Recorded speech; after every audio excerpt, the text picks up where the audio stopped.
अगर आप भी हर साल धान की खेती करते हो लेकिन उपज कम हो जाती है तो संभव है इसका बहुत बड़ा कारण खरपतवार हो। किसान भाइयों, यही वजह है कि आज के इस वीडियो में हम लोग जानेंगे स्टेप बाय स्टेप कैसे धान के खेतों से खरपतवार को खत्म किया जाए, वो भी बिना ज्यादा खर्चे के, बिना ज्यादा मेहनत के। इसीलिए वीडियो को अंत तक जरूर देखना, क्योंकि आज के इस वीडियो में खरपतवार क्या है, कौन कौन से खरपतवार हमारे धान के फसलों में पाए जाते हैं, खरपतवार से हमारे धान में क्या क्या नुकसान हमें देखने को मिलता है, साथ ही सबसे ज्यादा इम्पोर्टेंट खरपतवार का सही और असरदार नियंत्रण कैसे करें, सब कुछ बोलूं तो A to Z सब जानेंगे। और ये वीडियो देखने के बाद आपको कोई दूसरी वीडियो देखने की जरूरत ही नहीं पड़ेगी, ये मेरा वादा है आपसे। तो चलिए शुरू करते हैं धान में खरपतवार पर विजय पाने की असली फॉर्मूला।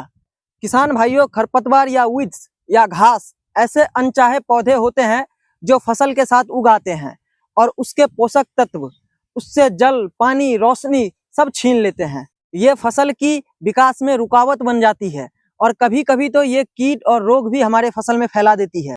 जैसे इंसानों में शुगर और डायबिटीज बढ़ने से इंसानों की ताकत और ऊर्जा कम हो जाती है, वैसे ही धान में खरपतवार बढ़ने से धान की वृद्धि और उपज दोनों कम हो जाती है।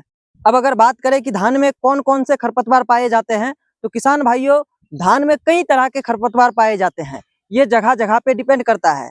जैसे मान लीजिए कोई खरपतवार पंजाब के साइड उगता है, वही खरपतवार यूपी बिहार के साइड नहीं देखे जाते हैं, ये आपको समझना होगा। फिर भी मैं आपको कुछ खरपतवारों के नाम बता देता हूं जो अक्सर धान में पाए जाते हैं। जैसे echinochloa, barnyard grass, monochoria, ludwigia, cyperus rotundus, cyperus iria. इन सब के अलावा भी हो सकता है कुछ अन्य तरह के घास उगते होंगे, लेकिन 90% केसेस में धान की फसल में यही घासों में से कोई घास उगता है या फिर यही सब घास उगता है, जिससे तरह तरह के नुकसान का सामना करना पड़ता है। जैसे आप जो भी खाद पानी अपने खेत में देते हैं, ये उनका अधिक हिस्सा छीन लेते हैं, जिससे धान के पौधों को प्रॉपर न्यूट्रिशन नहीं मिल पाता है, जिससे ग्रोथ पे सीधा सीधा असर पड़ता है और आगे चल के उपज पे भी इसका असर साफ साफ दिखता है। इसके बाद ये खरपतवार कल्ले की फुटाव में भी बहुत बड़ी बाधा सृष्टि करती है। पौधों के बीच जो स्पेस रहती है, एक दूरी रहती है, ये उनको कैप्चर कर लेती है, जिससे पौधों को सही मात्रा में रोशनी और हवा नहीं मिल पाता है पौधे की जड़ों को। इसी वजह से कल्ले की फुटाव भी सही से नहीं हो पाता है। और आपको तो पता ही है कि धान के फसल का सीधा हिसाब है, जितने ज्यादा कल्ले होंगे उतने ज्यादा बालियां बनेंगी, और जितने ज्यादा बालियां बनेगी उतने ज्यादा उपज होगी। इसके अलावा ये कीट और रोग बीमारियों का भी बढ़ावा देती है हमारे धान के फसल में, जिससे आगे चल के तरह तरह की समस्याएं होती है और उपज में भी कमी आती है। और आपको बता दूं कि जो भी नुकसाने मैंने खरपतवार के गिनाए हैं आपको, इससे आप ये मत सोचिएगा कि ज्यादा से ज्यादा ये उपज पे 5-10% ही फर्क डालेगा। ये खरपतवार के कारण 30 से 40% तक का नुकसान हो सकता है। कई बार तो ये 50% तक उपज में कमी ला देती है, या फिर यूं कहे कि आपकी मेहनत और खर्चा पूरा बर्बाद कर सकती है ये खरपतवार। इसीलिए इस बात को अच्छे से गांठ बांध लीजिए कि धान के फसल में आपको खरपतवार को बढ़ने नहीं देना है।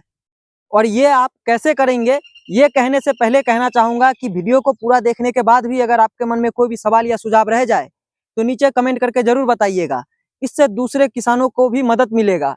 साथ ही साथ मैं भी आपके कमेंट का रिप्लाई देने की पूरी कोशिश करूंगा और आपके कमेंट को जरूर पढ़ूंगा। और ज्यादा से ज्यादा जितना हो सके इस वीडियो को शेयर करके दूसरे किसान भाइयों तक पहुंचाइए। आपकी एक शेयर किसी किसान के लिए संजीवनी साबित हो सकती है। अब वीडियो में वापस आते हैं और जानते हैं कि खरपतवार से छुटकारा कैसे मिलेगा या इसे कैसे कंट्रोल करना है। तो किसान भाइयों, इस चीज को हम लोग 3 हिस्सों में जानेंगे।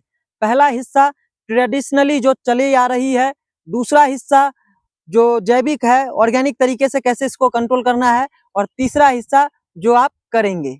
जी हाँ, मुझे बिल्कुल ये पता है कि आप यही करने वाले हैं, क्योंकि इस तरकीब से आपको बहुत ही कम मेहनत में बहुत ही जल्दी और तेजी से रिजल्ट मिलता है। जी हाँ, मैं रासायनिक यानी केमिकल बेस्ड हर्बिसाइड वगैरह की बात कर रहा हूँ। और ये मैं जानता हूँ, फिर भी आपको ट्रेडिशनल और ऑर्गेनिक तरीके से आगाह इसलिए करा रहा हूँ क्योंकि ये मुझे लगता है कि एक किसान के पास हर तरीके का ज्ञान रहना चाहिए। जितना ज्यादा ज्ञान रहेगा उतना ज्यादा ऑप्शन खुला रहेगा किसान के पास, जिससे वो अपने सुविधा अनुसार जब चाहे जिसका प्रयोग करके खरपतवार को अच्छे से कंट्रोल कर पाएंगे। इसीलिए पहले जान लेते हैं ट्रेडिशनल क्या क्या तरीका है जिससे हम खरपतवार को कंट्रोल कर सकते हैं। तो किसान भाइयों, ट्रेडिशनली यानी जो वर्षों से चली आ रही है, इसमें सबसे पहले तो आप धान की पौधों को लाइन से कतार मिला के आप रुपाई कीजिए। इससे इंटर कल्टीवेशन आसान होगा और खरपतवार हटाने में मदद मिलेगा। इसके बाद दूसरा जो तरीका है, उसमें आप मैनुअली इसको हाथ से या खुरपी या एग्रीकल्चर टूल्स जो भी आपके पास अवेलेबल हो, उससे आप निकाल सकते हैं। ये तरीका भी काफी ज्यादा उपयोगी है। इस ट्रेडिशनल तरीके से आपको थोड़ा मेहनत ज्यादा लगेगा, लेकिन इसके काफी ज्यादा फायदे भी आपको मिलेगा। इससे आप खरपतवार के साथ साथ अपने मिट्टी की उर्वरता को भी बढ़ा सकते हैं।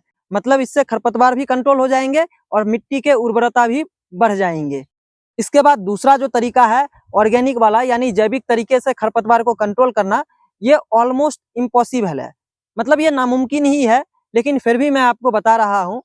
क्या पता ये कब, कहाँ और कैसे आपके काम आ जाए, इसीलिए बता रहा हूँ। क्या है वो तरीका? वो तरीका है मल्चिंग का।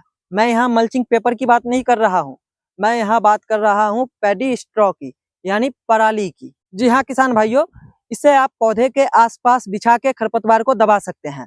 हाँ, मुझे पता है कि ये दूसरे फसलों की तरह धान की फसल में इतना ज्यादा आसान नहीं होगा।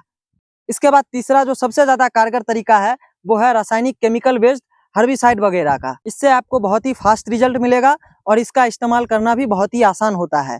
तो कौन कौन सी वो दवाई है जिससे आप खरपतवारों को आसानी से कंट्रोल कर पाओगे? तो किसान भाइयों, दो तरह के दवाई हैं जिसके इस्तेमाल से आप आसानी से खरपतवार को कंट्रोल कर सकते हो। मतलब पहले जो दवाई आपको बताऊंगा, उसे आपको धान रोपाई से पहले या धान रोपाई के 1-2 दिन के अंदर ही डाल देना है। और दूसरा जो दवाई आपको बताऊंगा, वो आपको 15 दिन के बाद, मतलब धान रोपाई के 15 दिन के बाद डालना है। और एक बात याद रखना कि जब तेज हवा बह रही हो, तब आपको ये दवाई नहीं डालना है।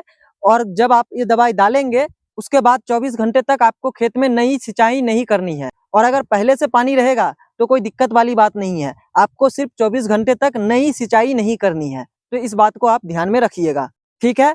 अब बात करते हैं धान रोपाई के समय, या धान रोपाई के पहले, या धान रोपाई के 3 दिन के अंदर आपको जो दवाई डालनी होगी, उस दवाई का नाम है पिट्राकुलर 50% इसी फॉर्मुलेशन में ये आता है। ये आपको सिंजिंटा के रिफिट में मिल जाएगा। इसके अलावा क्रिस्टल का शिफ्ट है, धानुका का क्रेज है, जेयू कंपनी का पिट्राकुलर आता है। मतलब बहुत से कंपनियों के पास इस टेक्निकल का दवाई मौजूद है। आपको जो भी मिले, जो भी आपके पास अवेलेबल हो, आप उसका इस्तेमाल कर सकते हैं। बस आप ध्यान दीजिएगा कि जो भी आप लेते हैं वो एक अच्छे कंपनी का, अच्छे ब्रांड का दवाई हो। और कितना लेना है? तो 1 एकड़ में 800 ml लेना है और 200 से 250 ml पानी में घोल के इसको स्प्रे करना है। या फिर आप इसे धान रोपाई के समय जो खाद डालते हैं, उसमें भी मिक्स करके डाल सकते हैं, लेकिन आपको ध्यान देना होगा कि ये अच्छे से मिक्स हो जाए उसमें। इसके अलावा आप चाहे तो पेंडिमेथालिन 30% इसी वाला टेक्निकल भी ले सकते हो। ये आपको BASF के स्टॉम्प 30 इसी में मिल जाएगा। इसके अलावा ये क्रिस्टल के पेंडल 30% इसी में अवेलेबल है। धानुका एग्रीटेक की पेंडुमैक्स, इंडोफिल की पेंडीगोल्ड, इन सब में ये पेंडामेथालिन 30% इसी फॉर्मुलेशन में अवेलेबल है। आप कोई भी एक अच्छा सा देख के ले सकते हैं। इसका डोज क्या लेना चाहिए? तो इसका डोज आपको 1 लीटर चाहिए 1 एकड़ खेत के लिए। इसको आपको 200 ml पानी में घोल के स्प्रे कर सकते हैं, या तो आप चाहे तो इसे भी अच्छे से खाद के साथ मिक्स करके छिड़काव कर सकते हैं। या फिर इसका एक और सॉल्यूशन दूं आपको, तो आप अगर चाहे तो इसे रेत या बालू में भी अच्छे से मिक्स करके खाद की तरह छिड़काव कर सकते हैं। इससे भी आपको रिजल्ट मिल जाएगा। लेकिन एक बात ध्यान दीजिएगा कि इसको डाल के आप सिंचाई मत करिएगा, क्योंकि सिंचाई करेंगे तो पानी के बहाव में इसकी जो दवाई है वो खेत के किसी एक तरफ जाके जमा हो जाएगा। आपके पूरे खेत में फिर इसका फायदा आपको नहीं मिलेगा। तो ये चीज आप ध्यान में रखिएगा। अब अगर बात करें कि धान रोपाई के समय अगर आप नहीं डालते हैं खरपतवार नाशक दवाई अपने खेत में, तब आपको क्या करना चाहिए? तो ऐसे में आप धान रोपाई के 15 से 16 दिन के बाद, जब खरपतवार थोड़े थोड़े आपके खेत में दिखने लगे, तब आप नोमिनी गोल्ड लेके स्प्रे कर दीजिए। इसमें जो टेक्निकल आता है वो है बिस्पायरीबैक सोडियम 10% SC फॉर्म में। ये टेक्निकल अगर आपको दूसरे दवाई में मिल जाए तो आप उसे भी ले सकते हो। इसका डोज आपको लेना है 100 ml से 120 ml तक, 200 लीटर पानी में घोल के आपको 1 एकड़ खेत में स्प्रे कर देना है। इसका और ज्यादा लाभ पाने के लिए आप इसमें 2,4-D 400 ग्राम मिक्स कर सकते हैं। इससे आपको और ज्यादा फायदा मिलेगा। तो उम्मीद है कि अब आप धान में खरपतवार को कंट्रोल करने की सारी विधि को जान चुके होंगे। इसीलिए वीडियो को जरूर से जरूर एक लाइक कर दीजिए और धान की फसल में ताबड़तोड़ कल्ले की फुटाव चाहते हैं तो आप यहाँ क्लिक करिए। इस वीडियो में सब कुछ अच्छे से समझाया हूँ कैसे धान में ताबड़तोड़ कल्ले की फुटाव लेनी है। तो जल्दी से यहाँ क्लिक करिए, मिलेंगे इसी वीडियो में।